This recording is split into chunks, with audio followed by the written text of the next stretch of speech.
We're travelling to some IDP settlements in Tigray, which is in the northwestern region of Ethiopia.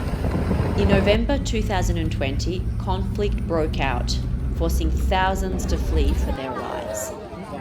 When I was here in January, there were 3 sites for IDPs, or internally displaced populations. Unfortunately, being back here almost 2 months later, we now have 16 locations, and today I'm in one of the most recently opened ones where people have gathered just in the last 2 weeks. There are about 128,000 people registered as IDPs in this site.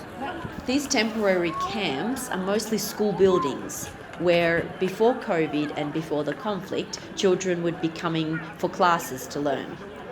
Camps are often crowded, under-equipped and lacking in the basics like water, like sanitation and food.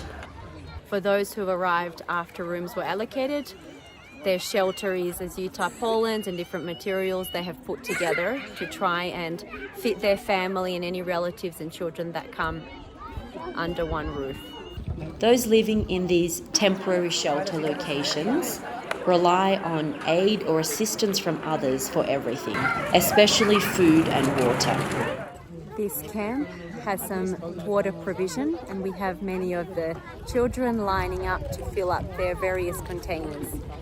As you can see in the group surrounding me, there are children, there are teenagers, there's the elderly, many of who have lost family members in the conflict and on the way here, many who have been separated from their parents, many children who have been orphaned by the conflict and are staying as children-headed households. Beyond physical needs are their psychosocial needs. In the midst of conflict zones, child-friendly spaces allow children to play, to laugh, but also to participate in activities to help them process trauma. Child-friendly spaces are a critical factor in helping children recover.